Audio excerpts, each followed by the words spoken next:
are going to attempt finish up chapter 12 tonight. I know, I said that last time. Well, we got 4 verses? Well, we're on verse 4. Yeah. That's why I don't print the bulletin on Wednesday. Oh, you be quiet. All right, verse 4. It says, So Abram went forth as the Lord had spoken to him, and Lot went with him. Now Abram was 75 years old when he departed from Haran.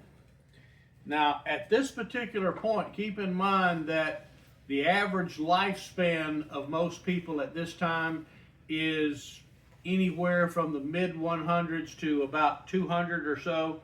So he's not exceptionally elderly at this point, but definitely getting some years on him. And we're not told at this point how old his wife was. Of course, we can tell from the context of what does transpire that she apparently was or reached the point of being beyond childbearing years, but we're not really told exactly just how old she was, although I suspect she may have still been somewhat younger than Abram.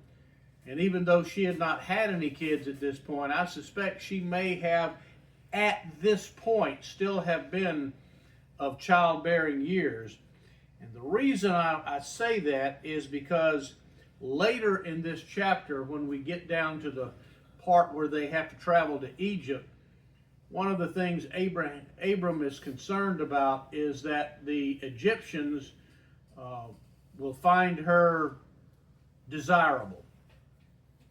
All right, anyway, verse 5. And Abram took Sarai his wife, and Lot his nephew, and all their possessions which they had accumulated, and the persons which they had acquired in Haran, and they set out for the land of Canaan. Thus they came to the land of Canaan. I know it doesn't tell us how long it took them to travel, just that they did. Now from Haran to Canaan was generally southwest, a few hundred miles. It hadn't come in yet, but I did order us some fold-out maps so that we can kind of get in the future a little better idea where some of these people are that hopefully will come in the next day or two. Verse 6 says, And Abram passed through the land as far as the site of Shechem to the oak of Moreh. Now the Canaanite was then in the land. Now, again, I don't have a map yet to show you where these places are, but as far as we know, the site just mentioned was probably about 10 miles southwest of where Jerusalem is now. And Moses, as he records this, made it a point to note that the land was not uninhabited. The Canaanites lived there. And of course, in this context and at this point in history, who were most of the so-called Canaanites descendants of? Ham. Yeah. In fact, specifically, Ham's son Canaan, which is why they're referred to, of course, as Canaanites. And of all of Noah's descendants, the Canaanites were definitely the ones that had rebelled against God by far more than any of the others.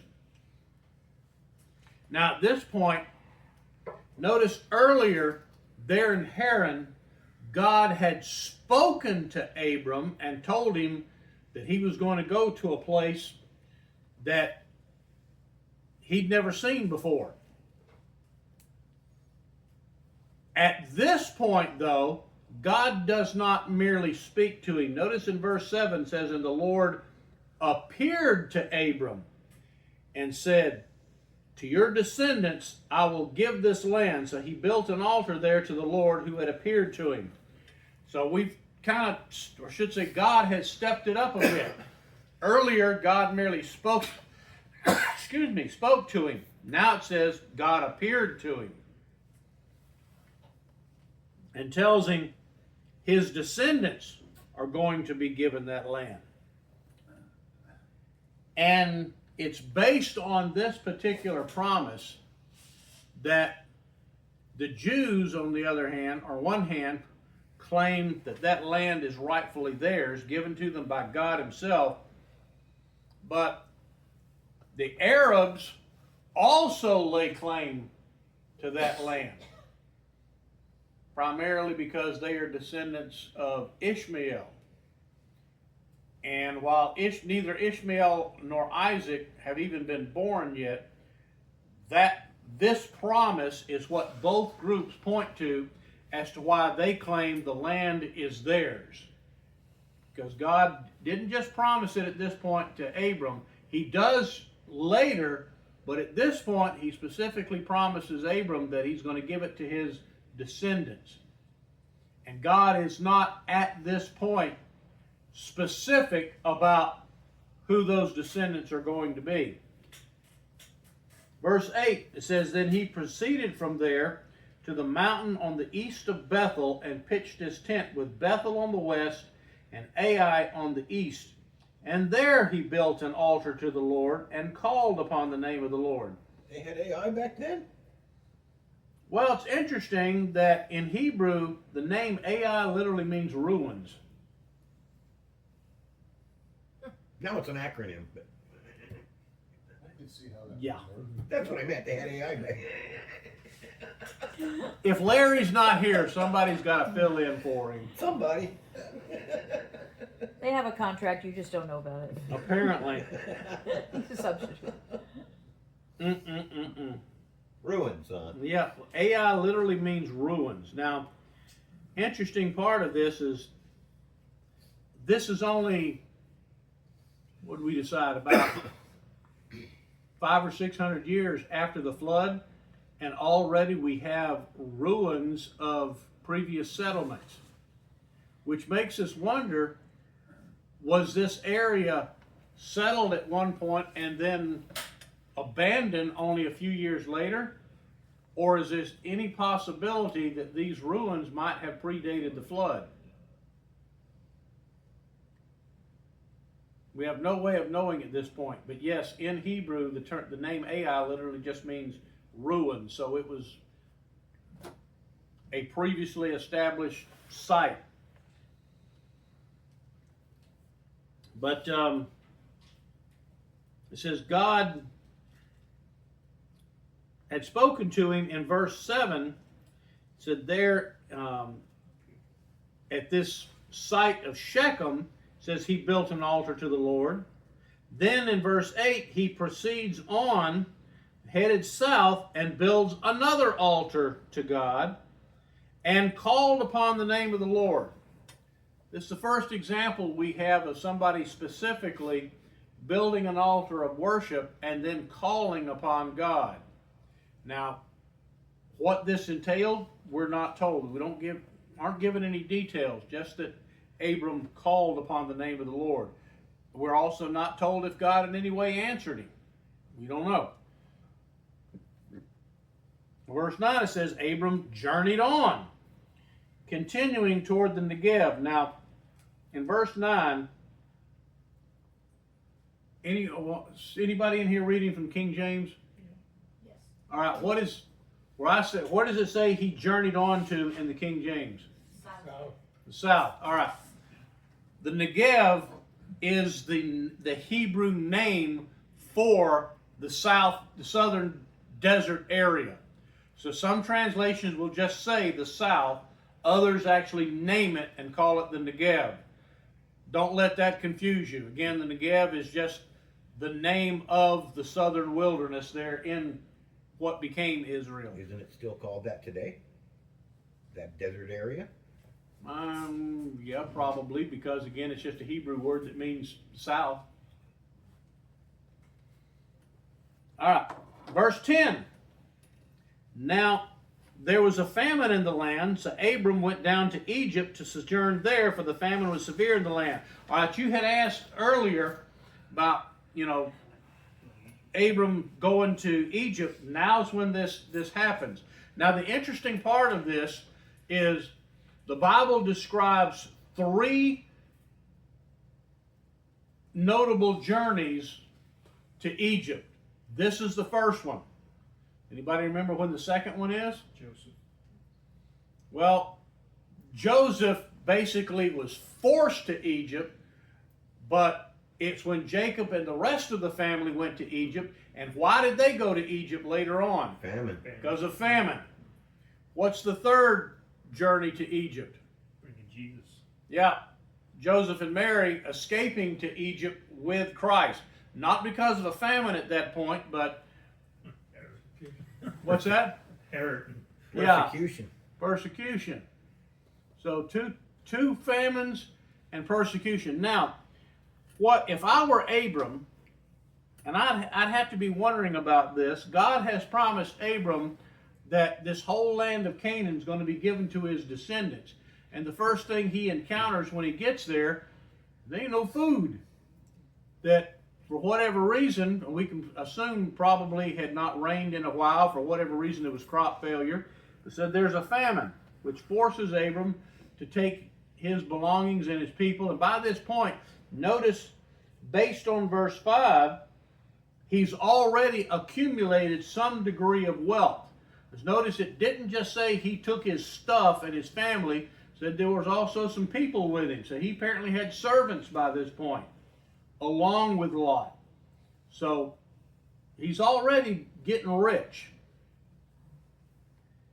All right. Verse 11 says, it came about when he came near to Egypt that he said to Sarai his wife. Now, by the way, let me mention this.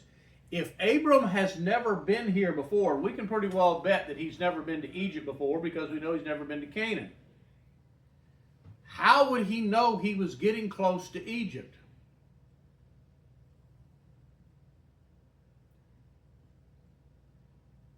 Just the people just coming across. Well, probably a change in the language. And also, what's the first, when you get to the Sinai Peninsula, what's the first thing that, first geographical feature that you got across? Yeah, the rivers. The river that, you know, you got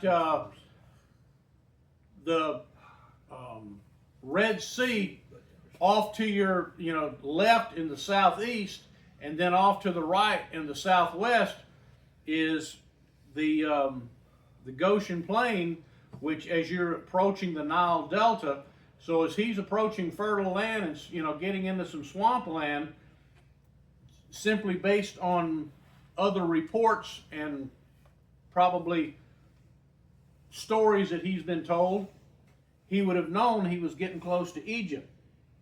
So it came about and came near to Egypt. He said to Sarai his wife, see now, I know that you are a beautiful woman. And it will come about when the Egyptians see you, that they will say, this is his wife, and they will kill me. But they will let you live. Please say that you are my sister, so that it may go well with me because of you, and that I may live on account of you. Now, what's this the first indication of from Abram's perspective? His trust with God. Yeah, his first little faltering of faith. God has told him that he's going to bless him and bless all the nations of the world because of him. But now the first thing he, as he's approaching Egypt, is he's concerned about his life. So this tells us that even though Abram is the patriarch of the Jews and all of the Arabs and who knows how many other nations that may have, come from his descendants, he's still a fallible human. His faith has faltered at this point. He's forgotten what God has promised him. What you said earlier about her possibly still being of childbearing years at this point because of him worrying about this situation. Also, when God first promised him that his descendants would be as numerous as the stars and he would, fill the world with them, that he didn't question that. Like he and Sarai do later when they're past childbearing age. Yeah. So he didn't question it, which means that he probably, it made sense to him that his wife is still capable of bearing children at that point. Absolutely. Because he wouldn't have questioned God saying, you're going to have lots of descendants. Yeah, there was potentially decades that had transpired between the time God promised that and between the time it was actually, transpired.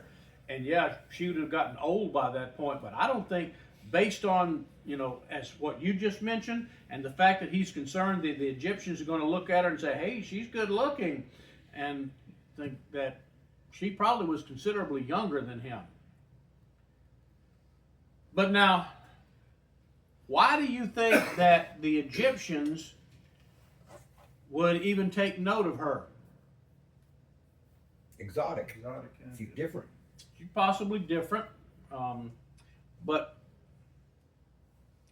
let's look at what the Bible actually gives us a pretty good hint. Verse 14 says, it came about when Abram came into Egypt, the Egyptians saw that the woman was very beautiful, and Pharaoh's officials saw her and praised her to Pharaoh, and the woman was taken into Pharaoh's house. Now, the Bible calls this house, but you can interpret that as Pharaoh's harem.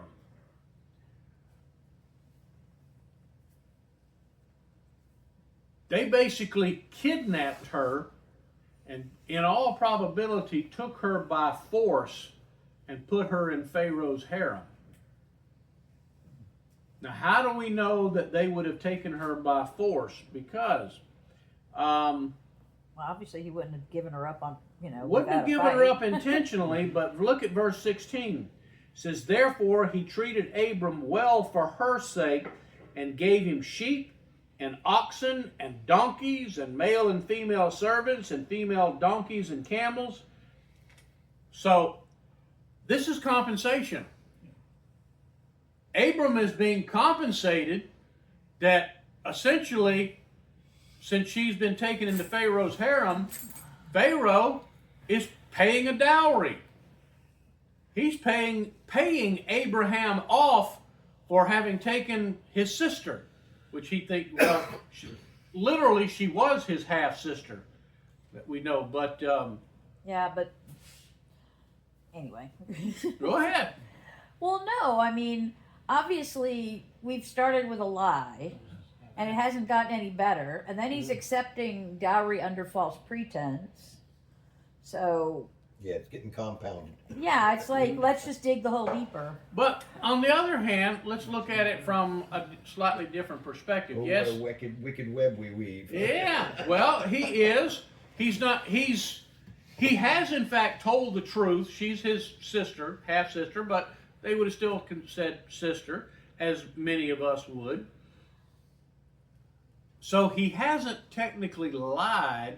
He has withheld part of the truth. Oh, but that's a major lie of omission, though. yeah, well, it's a lie of omission. But what I'm getting at here is by Pharaoh compensating him by just, and you got to figure that why is he getting so much for her? Because again, it's Pharaoh. She's being taken into the royal harem. So he's being compensated accordingly. Now, the other perspective that I'm getting at here is God has promised him that, well, what did God promise him? Abundance. That he would bless him. So even though Abram is not being truthful, in spite of his lie of omission, God's still blessing him. Pharaoh's pouring it on here. And one of the reasons that Pharaoh would have been so generous is because if you've got a man who apparently is already somewhat wealthy, he's coming down there with his nephew, and we don't know if Lot is married at this point. There's an assumption that he might have been, although we don't know. But we certainly know that they've got servants. They're coming down there with livestock. Because also, why would Abram and Lot have been willing to go to Egypt? Granted, there was a famine, but even in the midst of a famine, you can usually come up with some food somewhere. Why, why would they be willing to go on to Egypt unless they had a whole pile of livestock to feed? Because what happens whenever, there's a drought? Cattle die. Yeah, because there's no grazing area. The grass starts to dry up and die off. You got no hay, no grazing area. So they go to where they have probably been told by this point that there's abundant grazing land, which is the Goshen, the land of Goshen, which basically is the Nile Peninsula. Or excuse me, not peninsula. I meant to say the Nile Delta. The Nile Delta here. So they go down there. So from Pharaoh's perspective, you've got this rich man coming with a lot of, cattle to graze, probably some sheep in here too. Don't know how many servants he's already got by this point. So Pharaoh would have known that he was already somewhat rich, possibly powerful, and at this point in history, we're still looking at a world population that would have only been, worldwide, a few 100,000 to, a couple million maybe. So who at this point could have mounted, or fielded a large army to go to war with somebody? Not likely. Not at this particular point. So if you've got this rich man coming into your area with all of these servants and what have you, do you want to try to hack him off and take the chance that he's possibly going to take up arms against you, or pay him off? Pay him off. And Abram doesn't say anything, because Abram probably is thinking at it from the same perspective that I don't want to go to war with Pharaoh, because I doubt he had that much weaponry. But anyway, so Pharaoh takes her, again probably kidnapped her or took her by force somehow or other, pays him off with a rather significant dowry. So in the midst of all this, now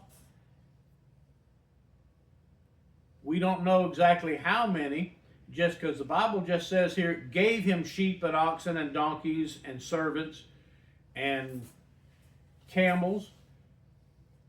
We have no idea how many, but I would venture to say it had to have been enough to make it worth Abraham's trouble. And if this is coming from Pharaoh, probably was a fairly sizable amount. So even in the midst of this lie of omission, God continues to bless Abraham materially. All right, verse 17. But the Lord struck Pharaoh and his house with great plagues because of Sarai, Abram's wife. Then Pharaoh called Abram and said, "What is this you've done to me? Why did you not tell me that she was your wife?" All right, I got a question here. Probably the same question that all the rest of us do, but go ahead. How does Pharaoh know what the plagues were about and why he got struck with them and the fact that she's his wife? How did that get revealed to him? That's the same question that all the rest of us have. Because you'll notice that the Bible doesn't tell us. It just says that he and his household was struck with the plague. Doesn't know why. Do you think it's possible at this point that God may have miraculously revealed this to Pharaoh, possibly sent one of his angels to tell Pharaoh? Or, one of the things that God tends to do a lot of times is he speaks to people in dreams. Pharaoh may have woke up one night and realized, that he's just had a rather significant dream that God has spoken to him.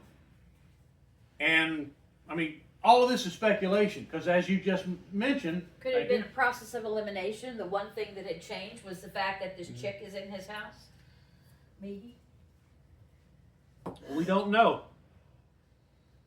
But I would venture to say, couldn't have just been a process of elimination, because it goes beyond just, yeah, if this is the new group that's coming in, and suddenly within a few days, now they're all getting sick. Yeah, he might have, by process of elimination, blamed it on Abram and his crew. But notice he takes it a step further. He specifically states, she is your wife. How did he know? Again, we're not told. My guess, and that's all it is a guess, is God may have revealed it to him in a dream or sent one of his angels to tell him. That's what I'm thinking. Would she not have told him? What's that? Should she not have told? I'm not his sister. And that's also another possibility. He may have approached her and said, you're the new one in the household here, and suddenly when you showed up, now within, the next day, we're now all getting sick. What is it that's going on with you? And she may have at that point said, well, I'm really his wife. And that's a possibility. I can imagine why. What's that? I can imagine why. Mm-hmm. Now, my guess is probably the most likely possibility is, I'd say it's a flip of the coin between either God revealing it to him in a dream, or they all just immediately started getting sick and confronting her, since she's the new one in the harem, and thinking she's brought something in that's made us all sick, and she owns up to the fact that she's his wife. Don't know. You did good tonight. How's that? Are we going to start 13? But I find it interesting that Pharaoh says, what is it you have done to me? Mm-hmm. That's just very strong, like, Mm-hmm. he knows something, it came from them. So. Well, I think there is a possibility, now that we don't see it here, I think there may be a possibility that God may have, in fact, miraculously revealed it to him. Again, the practical answer is that he might have confronted Sarai, and she owns up to the truth whenever he realized they were all getting sick. But there is one telling little thing here that makes you wonder if God revealed it to him miraculously. Look in verse 17. It says, but the Lord struck Pharaoh in his house. Notice how Lord is spelled out. All capital letters. Now, do you remember what that means when you see Lord in all capital letters in your Bible? It's Jesus. Yeah. Well, it's Elohim. God the Father. God the Father. no, not Elohim, not Jesus. That's in the original Hebrew, that's Yahweh. Okay. And that's what we call what theologians refer to as the big technical term is the tetragrammaton. Ooh. Basically the YHWH, the four-letter name for God. Now, and this is why I say not Elohim. Because in most cases in the Bible, when God reveals himself to, some pagan society or someone other than his people, they tend to refer to God as Elohim, God Almighty, something along those lines. God normally, at least in Scripture, only reveals himself by his name to those he has specifically chosen. And notice here, it doesn't just say, but God, or the Lord with little letters, the Lord struck Pharaoh. It says, but Yahweh, capital Lord. Yahweh struck Pharaoh at his house with great plagues. And then Pharaoh confronts him. That's why I think possibly God may have miraculously revealed it, maybe through a dream, which, he does frequently, to Pharaoh.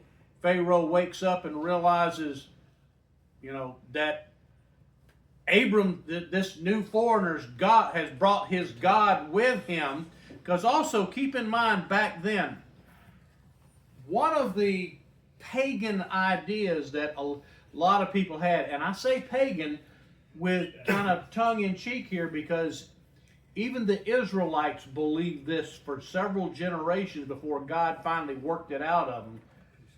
A lot of them had the idea that each region of land had its own God. One of the reasons God allowed the Jews to be taken into captivity, because they had to learn the hard way, he was not just the God of Canaan or Israel. He was their God no matter where they went. Didn't they also tend to believe that when they carried the little idol of their God around with them, that they took their God with them when they traveled? Yeah. They did. Would, yeah. And that's one of the reasons why later on, and during the time of the judges, when they were fighting the Philistines, they all came up with the idea that, well, let's go get the ark, because if we've got the ark with us, then we'll carry God with us. They didn't realize God didn't need to be carried anywhere. God was already everywhere, and God had to kind of beat that into them on numerous occasions before they finally figured that out, that he wasn't limited by time and space. But at this time in history, a lot of them had that idea that if they left a particular area where they were no longer in the region of their God, they were now under the auspices of some other regional God. And so what you have here is when this group comes in, and then if indeed God revealed it to Pharaoh in a dream, he realizes that these foreigners coming into my land have brought their God with them.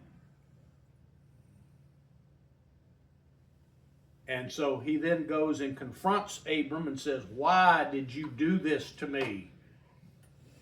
Verse 19 says, why did you say she is my sister, so that I took her for my wife? Right there, that tells us, confirms for us, Pharaoh took her into his harem. He was going to make her one of his wives. And why do you think Pharaoh would have wanted to do that? I mean, yeah, we already know that she was good looking, but other than just the physical attraction. Alliance. There you go. He sees this rich man coming into his territory with who knows how many cattle and servants that Abram has already by this point accumulated, and figures, okay, I'm going to take his sister for my wife, and that way I'll know that no matter what, because back then there was one surefire way to prevent somebody from going to war against you. Make them family. Make them family. Yeah, French and English. Marry their daughter or their sister or some close family relative. In this case, he thought it was his sister, and figured that way I'll make nice with Abram, with this, this Hebrew guy, by marrying his sister, and we'll get along just great because now she's in my harem. One other thing too, if he knows that now that's his wife, he might have just went to him. He's scared of Abram at this point. Well, and that's one of the reasons why I think, again, it may be, yes, one of the possibilities may be that he confronted Sarai and she owned up to it. Right. But one of the reasons I think that maybe God miraculously revealed it to him is exactly that. Because now, if God has revealed it to him, Pharaoh knows, I can't touch this man. Yeah. Because I was thinking along those same lines. Why didn't Pharaoh take retribution out on, for Abram for the deception? If his God is strong enough to make us all sick, his God's strong enough to do me in. I better, just make nice with this man. So he goes and confronts him, says, why'd you say she's my sister, so that I took her for my wife? Now then, here's your wife. So obviously he brought Sarai with him, said, here she is. And literally says, take her and go. Now, in the original Hebrew, the way this is worded, it wasn't okay, you can have your wife back. Pharaoh was literally telling Abram, get out. Take your wife and get out. Leave. Leave. He shook up. I don't want none of my stuff. Yeah, back. don't want you in my land anymore. Take her and your God and go. And Pharaoh, notice, Pharaoh commanded his men concerning him. In other words, Pharaoh told his guards probably two things. One, don't mess with him. But Escort him two, out. escort him out. So Pharaoh commanded his men concerning him, and they escorted him away with his wife and all that belonged to him. So no, it wasn't a, we'll see you to the door. What they were doing was basically his armed guards were taking them to the border and kicking them out. I wonder if Pharaoh took back all the gifts. Yeah, No, he didn't. didn't say it. No, actually, we know for a fact he didn't. Because when we get to chapter 13, which no, I'm not going to try to go into 13 tonight. Push your luck. Yeah, don't push your luck. Very rich in life. When we get into chapter 13, you'll find that by this point, Abram and Lot have so many cattle, they literally cannot, that's what That's why they prompted. decided to split up. Yeah, that's what prompted the split, is by this point, they are both filthy rich with livestock. So I think it's pretty obvious that Pharaoh didn't push his luck. Again, didn't want to risk it with Yeah. the power of this God. Absolutely. Pharaoh wasn't pushing his luck. It's like, get out, get out of my land, but,